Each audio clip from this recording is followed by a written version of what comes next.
জাপা ও ১৪ দলের রাজনীতি নিষিদ্ধের দাবি খেলাফত মজলিসের।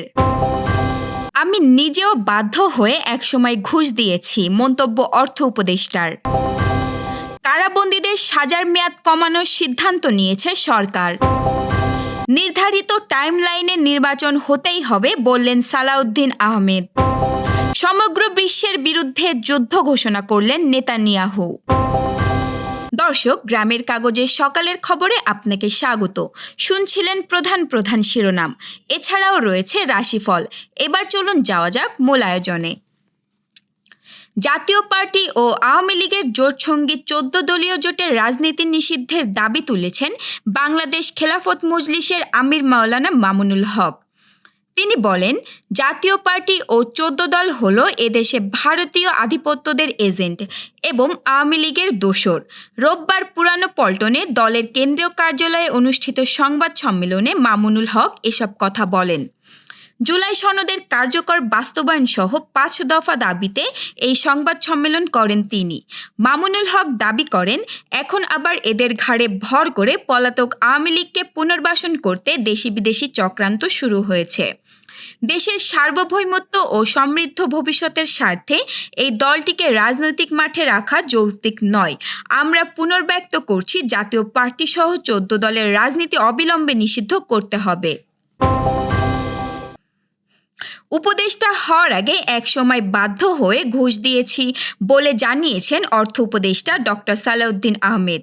রোববার রাজধানীর আগারগাঁওয়ে জাতীয় রাজস্ব ভবনের ট্যাক্স রিপ্রেজেন্টেটিভ ম্যানেজমেন্ট সিস্টেম উদ্বোধনী অনুষ্ঠানে প্রধান অতিথির বক্তব্যে তিনি একথা জানান। অর্থ উপদেষ্টা বলেন, আমি নিজেও একসময় নিরুপায় হয়ে ঘুষ দিয়েছি যাতে কাজটি সময় মতো হয়। বলেছি এটা চা নাস্তার টাকা। মানুষ এসব দুর্নীতি থেকে মুক্তি চায়। আপনারা মানুষকে সেবা দিন, মানুষ ভালো সেবা পেলে সেবার মূল্য দিতেও কৃপণতা করবে না। আইটি খাতে বিদেশ নির্ভরতা নিয়েও উদ্বেগ প্রকাশ করে অর্থ উপদেষ্টা বলেন, অনেকে ডেভেলপমেন্টের নামে বিদেশি হার্ডওয়্যারের প্রতি ঝুঁকে পড়েন।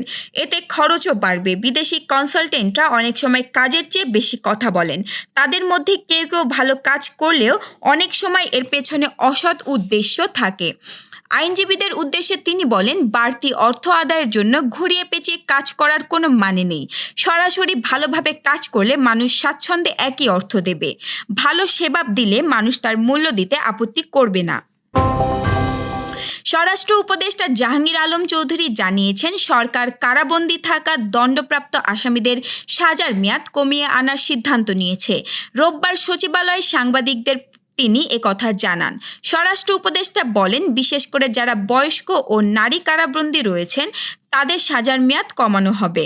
নারীদের ক্ষেত্রে যাবজ্জীবনের মেয়াদ কমিয়ে ২০ বছর করা হবে জানিয়ে উপদেষ্টা বলেন, পুরুষের ক্ষেত্রে সাজার মেয়াদ এর চেয়ে কিছুটা বাড়তে পারে, তবে মেয়াদ কত করা হবে এখনো নির্ধারণ করা হয়নি। জাহাঙ্গীর আলম চৌধুরী জানান, আগামী নির্বাচনে আইনশৃঙ্খলা পরিস্থিতি স্বাভাবিক রাখতে প্রশিক্ষণের পাশাপাশি বিভিন্ন পদক্ষেপ নেওয়া হয়েছে।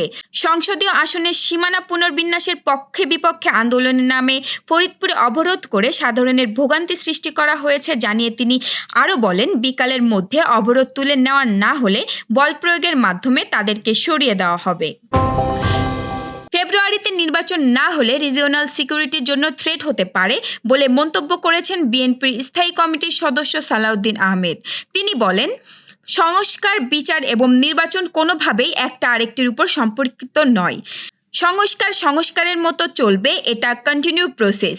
বিচারেও টাইম লিমিট করা যায় না, তাতে অবিচার হবে। তাহলে সেটা চলবে, যে সরকারি আসুক, কিন্তু নির্বাচনকে কন্ডিশনাল করা যাবে না। নির্ধারিত টাইমলাইনে নির্বাচন হতেই হবে। রোববার রাজধানীর ফরেন সার্ভিস একাডেমিতে জুলাই সনদ বাস্তবায়ন প্রক্রিয়া নিয়ে প্রধান উপদেষ্টা ডক্টর মোহাম্মদ ইউনূসের উপস্থিতিতে অনুষ্ঠিত জাতীয় ঐক্যমত্য কমিশনের বৈঠকে তিনি এসব কথা বলেন। সালাউদ্দিন আহমেদ বলেন, আরও অনেকগুলো বিষয়ে সংস্কার প্রয়োজন রয়েছে। যেগুলো হয়তো আপনারা সময়ের অভাবে ট্রেস করতে পারেননি, সেগুলো জাতিকে সামনে ট্রেস করতে হবে। এখানে 19টি মৌলিক বিষয় চিহ্নিত করা হয়েছে। বাস্তবে মৌলিক বিষয় আরও অনেক আছে। আমরা 826টি ছোট বড় সংস্কার প্রস্তাব পেয়েছি। এগুলো দলে আলোচনা করে লিখিত মতামত দিয়েছি। মাত্র 51টি প্রস্তাবে আমরা দ্বিমত প্রকাশ করেছি। 115টি প্রস্তাবে আমাদের মতামত সহ ভিন্নমত দিয়ে গ্রহণের পরামর্শ দিয়েছি। এ বিষয়ে চূড়ান্ত ঐক্যমত হয়েছে প্রায়।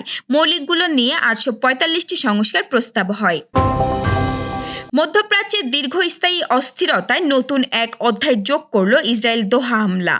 মঙ্গলবার বিকালে কাতারের রাজধানীতে ক্ষেপণাস্ত্র নিক্ষেপ করে ইসরায়েল বাহিনী।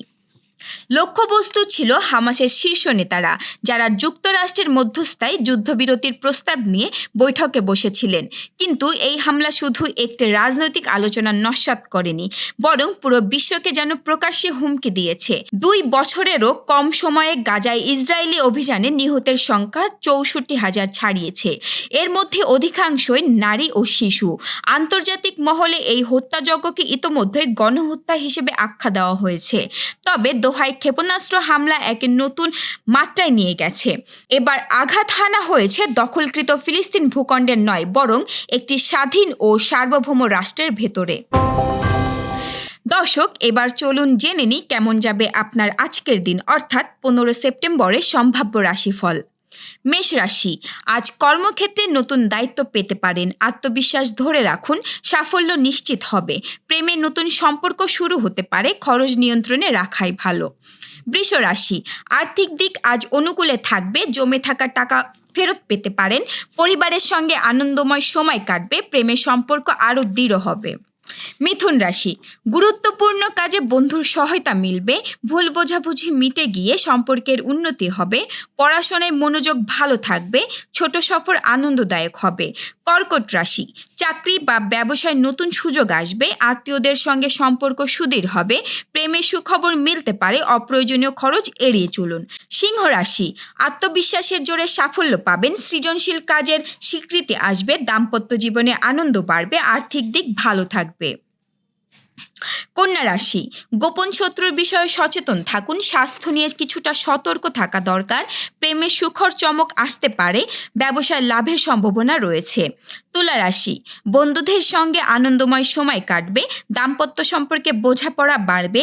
ব্যবসার নতুন সুযোগ মিলবে। অর্থপ্রাপ্তির সম্ভাবনা থাকবে।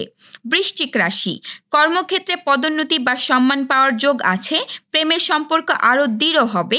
ভ্রমণ থেকে ভালো ফল আসবে। অহংকার এড়িয়ে চলুন। ধনু রাশি, আধ্যাত্মিক কাজে মন শান্তি পাবে। পড়াশোনায় সাফল্য মিলবে। প্রেমে আনন্দময় সময় কাটবে। দূরে ভ্রমণের সুযোগ হতে পারে।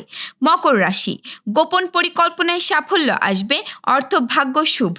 দাম্পত্য জীবনে আনন্দ বাড়বে। স্বাস্থ্যের উন্নতি হবে। কুম্ভ রাশি, দলগত কাজে সাফল্য মিলবে। দাম্পত্য জীবনে সুখবর পেতে পারেন। নতুন বন্ধুত্ব গড়ে উঠবে। অর্থনৈতিক উন্নতি হবে।